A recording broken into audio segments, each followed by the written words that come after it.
इन भारतीय सीरीज़ में आपका स्वागत है। यहाँ से हम सब पढ़ रहे हैं और ये आज हम पढ़ेंगे वशिष्ठ पुत्र पुलवामी। ये देख सकते हो यहाँ से हमारी सीरीज चल रही है, 7 वंश चल रहा है। इससे पहले कौन कौन से वंश हमने पढ़े थे और ये देख सकते हो ये कौन कौन से शासक है, कौन कौन सा वंश है।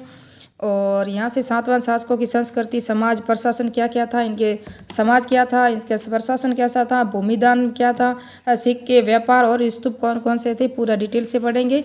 और आज सातवां वंश पूरा हो जाएगा। इसके बाद जो वंश स्टार्ट होगा ना, ये होगा तुसु वंश है ना, ये तुतु वंश। उसके बाद इसके उत्तरार्ध, इसके बाद जो वंश है किसके, सातवां के बाद फिर पल्लव है, फिर इक्ष्वाकु, फिर आबिर है, फिर वाकाटक वंश होंगे 5। पुलवामी इसके उत्तराधिकारी वंश है जो इसके बाद के जो हुए थे।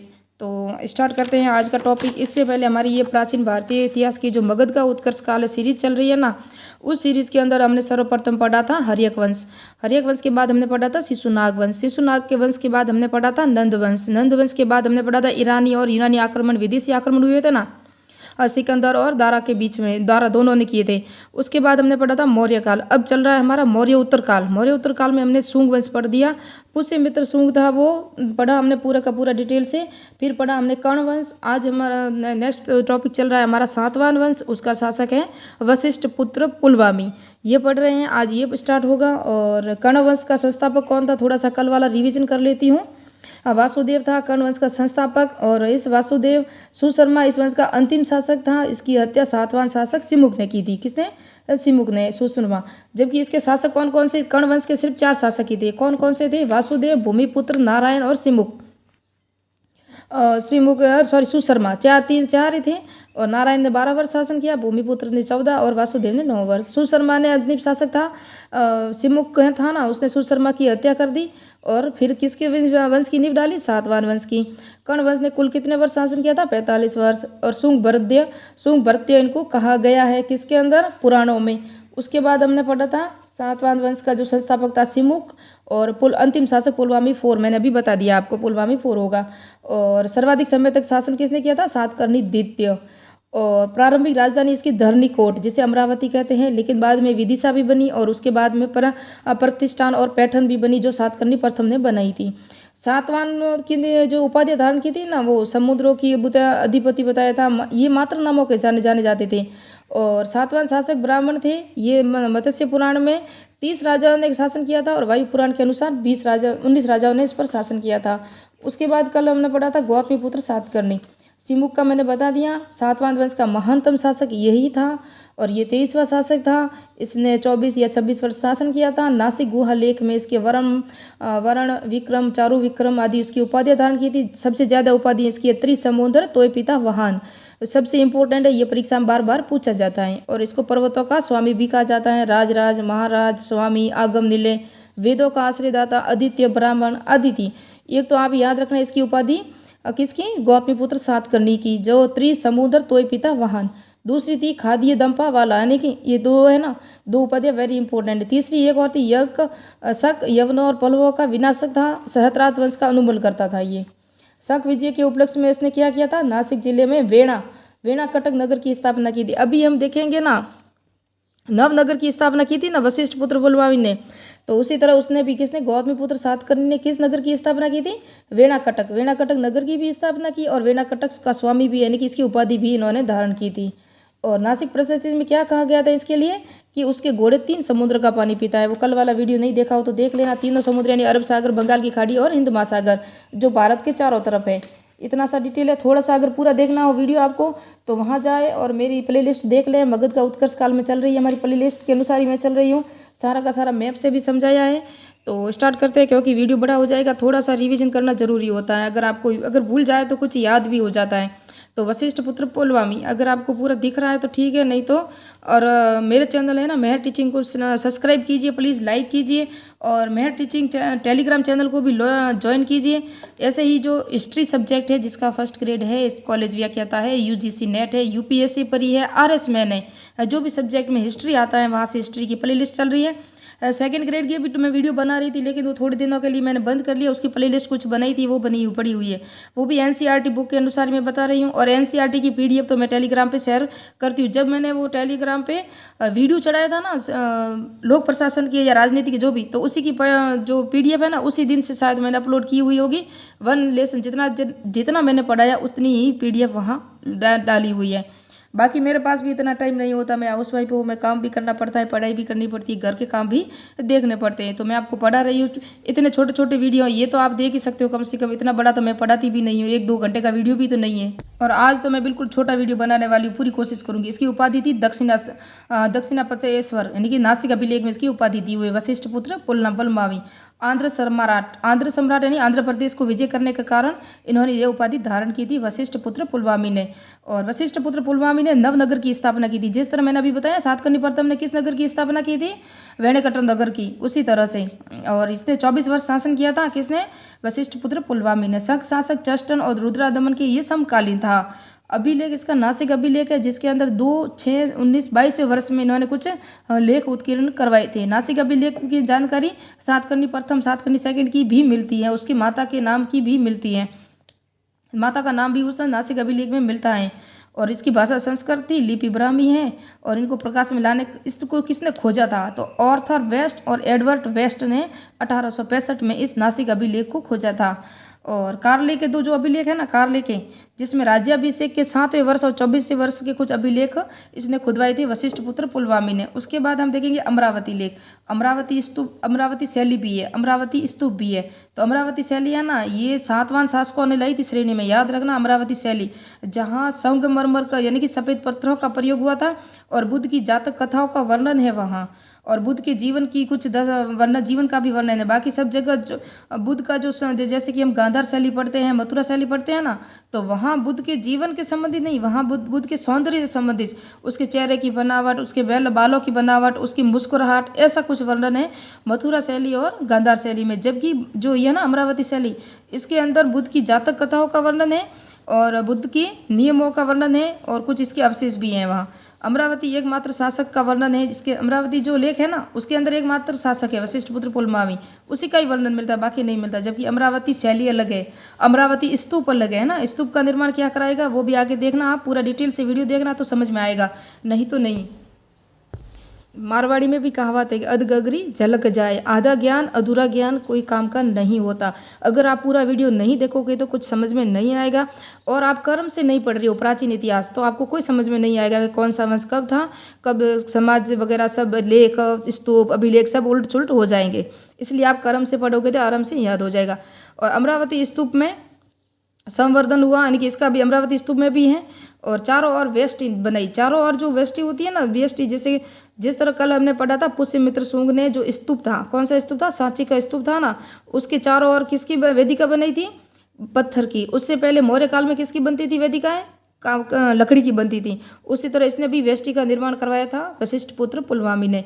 टॉलमी ने प्रतिष्ठान शासक है ना, सिरोपोले माईओस के रूप में इसका जो वर्णन किया है। जैसे कि ये सिरोपोले माईओस है ना, इसका नाम वशिष्ठ पुत्र पुलमावी था और ये शासक था, ऐसा वर्णन टॉलेमी ने किया है। जिस तरह विलियम जोम्स ने सेंड्रोकोट्स एड्रोकोट्स कुछ नाम से चंद्रगुप्त मौर्य की पहचान की था ना, उसी तरह टॉलेमी ने वशिष्ठ पुत्र पुलमावी की पहचान सिरोपोले माईओस के रूप में की है। अब पुलमावी का संघर्ष हुआ था ना, ये शक शासक ही था उस वक्त दक्षिण उत्तर पश्चिमी भारत में, रुद्रादमन वगैरह।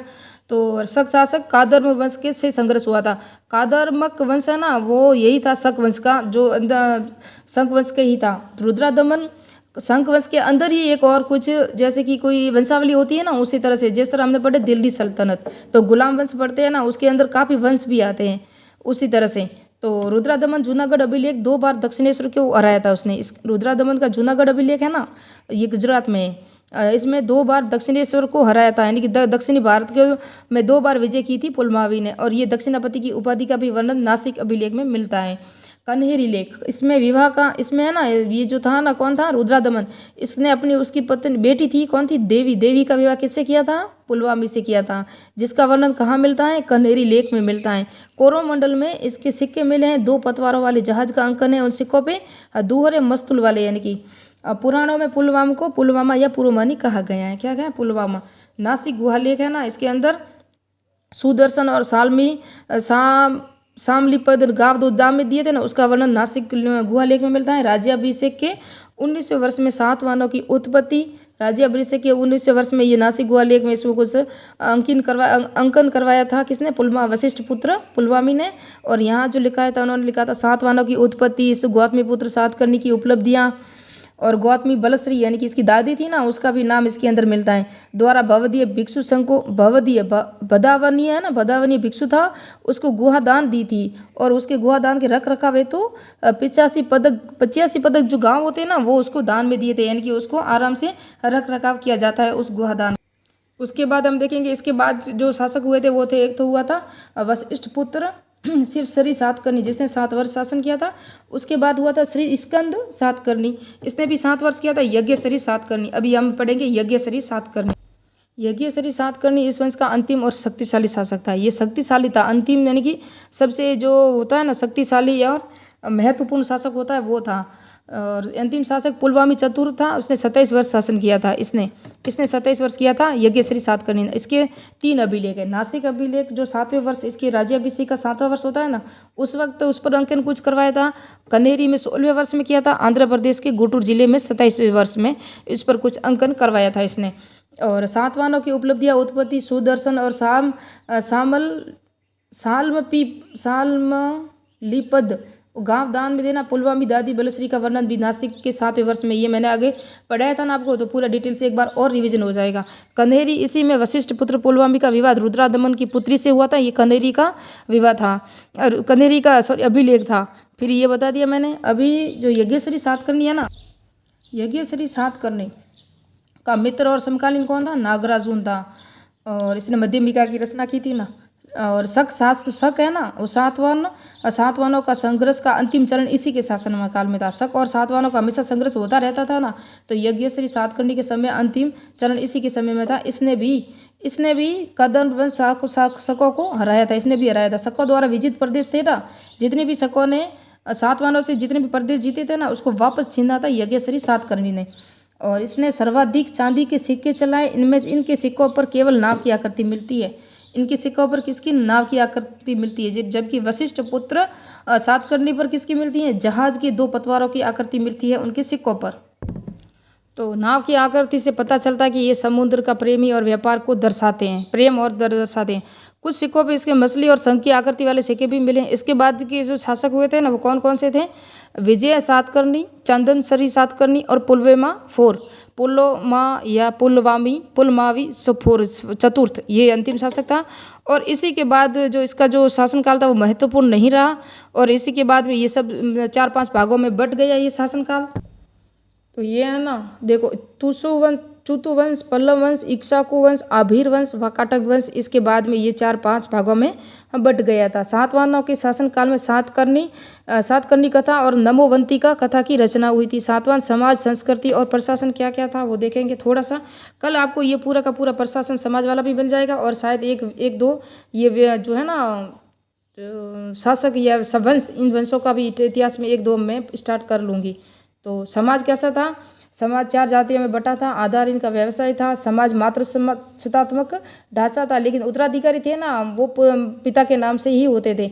मौर्य प्रशासन की भांति ही था ये प्रशासन भी, सातवाहनों का प्रशासन भी, लेकिन यहाँ जिलों को आहार कहा जाता था। तो आगे पूरा डिटेल से देंगे कि क्या क्या किस किस को क्या कहा जाता है। उसके बाद हम देखेंगे भूमिदान। सर्वप्रथम सातवाहन शासकों ने ही भूमिदान की प्रथा स्टार्ट की थी। उसके बाद हर्षवर्धन काल में ये सामंती व्यवस्था चरम सीमा पर होगी। जब ये सामंती व्यवस्था का रूप ले लेगा, जब राजा किसी को भूमिदान में देते देते धीरे धीरे वो भूमि का स्वामी हो जाएगा। भूमि का स्वामी के बाद वो सामंती व्यवस्था को बढ़ावा मिल जाएगा। उसके बाद सिक्के, शीशे, पोटीन, तांबे, कांसे के भी सिक्के इन्होंने सर्वाधिक शीशे के सिक्के चलाए थे। व्यापार कपास से भी होता था। गंधी का, जिसे इत्र कहते थे, इनका व्यापार होता था। तो कौन कौन से बंदरगाहों से होता था, क्या क्या होता था, पूरा डिटेल से हम देखेंगे। व्यापार भी। अब स्तूप, अमरावती का स्तूप है ना, ये देखा दूँ मैं थोड़ा सा। ये नितिन सिंघानिया की बुक है ना, भारतीय कला संस्कृति, वहाँ से मैंने थोड़ी सी ली है। और ये आप देख सकते हो स्तूप, ये देख सकते हो, ये है ना, ये वेदिका है, ये पूरी की पूरी वेदिका है ना। और यष्टि, और ये यष्टि है, ये हर्मिका है, स्तूप गुंबद है, ये तोरण है, पूर्वी तोरण, पश्चिमी तोरण। इस पर किसका वर्णन मिलता है पूरा पूरा बता दूंगी। ये पत्थर का, अब है ना बाड़ा है पत्थर का।